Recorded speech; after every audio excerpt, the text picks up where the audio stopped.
बिहार को क्या मिला झुंझुना, या मैं नहीं कह रहा हूं बल्कि विपक्ष बहुत बड़े आरोप लगा रहे हैं। जो सीटों का बंटवारा हुआ, जो मंत्रिमंडल का बंटवारा हुआ, ऐसे में अब तक किंग मेकर की भूमिका में आगे रहने वाले नीतीश कुमार के साथ धोखा हुआ है। यह कहना है बिहार के प्रतिपक्ष के नेता तेजस्वी यादव का। और उन्होंने साफ तौर पे कहा कि जिस प्रकार से बड़ी बड़ी बातें की गई और कहा गया कि कृषि से लेकर रेलवे मंत्रालय तक बिहार के कोटे में होगा, मगर ऐसा कुछ नहीं हुआ। और अगर बात करें बीजेपी के ही उनके सांसदों की, जो पहले से जैसे कानून मंत्रालय रविशंकर प्रसाद के पास था, जीतने के बाद भी रविशंकर के हाथ खाली हैं। गिरिराज सिंह को कपड़ा मिनिस्ट्री मिल गया है, मतलब अब कपड़ा मंत्रालय वो देखेंगे। और तमाम बड़े बड़े नेताओं को साइडलाइन कर दिया गया है। और उम्मीद यह भी की जा रही थी कि ललन सिंह को बहुत बड़ा पोर्टफोलियो मिल सकता है। बड़ा मतलब रेलवे, बड़ा मतलब कृषि, वित्त और गृह की बात तो बहुत दूर थी, हालांकि इस पे दावा भी नहीं था। भले ही टीडीपी की ओर से लोकसभा स्पीकर की बात की जा रही थी, मगर वो भी नहीं मिला। कुल मिलाकर नीतीश कुमार कहीं अपना नहीं चल पाया। हावी रहे तो प्रधानमंत्री नरेंद्र मोदी।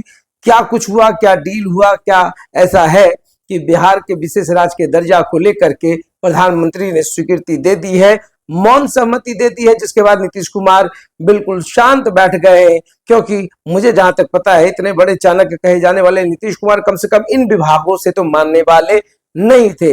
12 सांसदों के साथ वो इस बार दिल्ली में थे, अपने सांसदों के साथ प्रधानमंत्री मोदी के पास थे। बावजूद 4+1 का जो फार्मूला था, 12 मतलब 3 जो मंत्रालय है वो जरूर मिलेगा।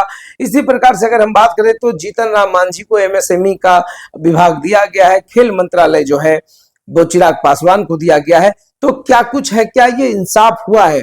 पूरे बंटवारे की बात करें हम मंत्रालय में, तो मुझे कहीं ना कहीं ऐसा लगता है कि बिहार के साथ जस्टिस नहीं हुआ है। हालांकि इसकी दूरदर्शिता या तमाम दूरगामी परिणाम को लेकर नीतीश कुमार ज्यादा ही आश्वस्त होंगे, उनको ज्यादा बेहतर पता होगा, क्योंकि राजनीतिक गलियारों के वो किंग माने जाते हैं। क्या कुछ उनके दिमाग में चल रहा है इन तमाम विषयों पर, वो खुद ही चिंतित होंगे। क्या कुछ होने वाला है, हो सकता है बहुत सारी बात है। आने वाले विधानसभा चुनाव में नीतीश कुमार की तो बल्ले बल्ले इसलिए भी है कि अगर एनडीए चुनाव लड़ती है, साथ में लड़ती है, नीतीश कुमार भी साथ में और बीजेपी भी साथ में, तो भी अगले 5 साल के मुख्यमंत्री तो नीतीश कुमार फिक्स है ही।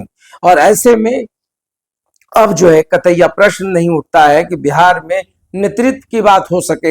हो सकता है इसी डील के साथ और विशेष राज्य के दर्जे की मांग के पैकेज को लेकर के मिले आश्वासन के बाद नीतीश कुमार शांत थे, मगर पूरा विपक्ष हमलावर है। बिहार के लोग भी यह काफी आश्चर्यचकित थे कि ऐसा क्यों हुआ, बिहार के साथ जस्टिस सही में नहीं हुआ है। और अगर इन तमाम चीजों का मूल्यांकन करना पड़े तो राजनीति में क्या फायदा और क्या नुकसान, या नेता और बड़े बड़े राजनेताओं और कद्दावर नेताओं से बेहतर कोई नहीं जानता है। मगर नरेंद्र मोदी ने भी यह साबित कर दिया है कि जो मोदी चाहेंगे वही होगा। मोदी है तो राजनीति में मुमकिन है। तो देखते रहिए सार्थ। बहुत बहुत धन्यवाद।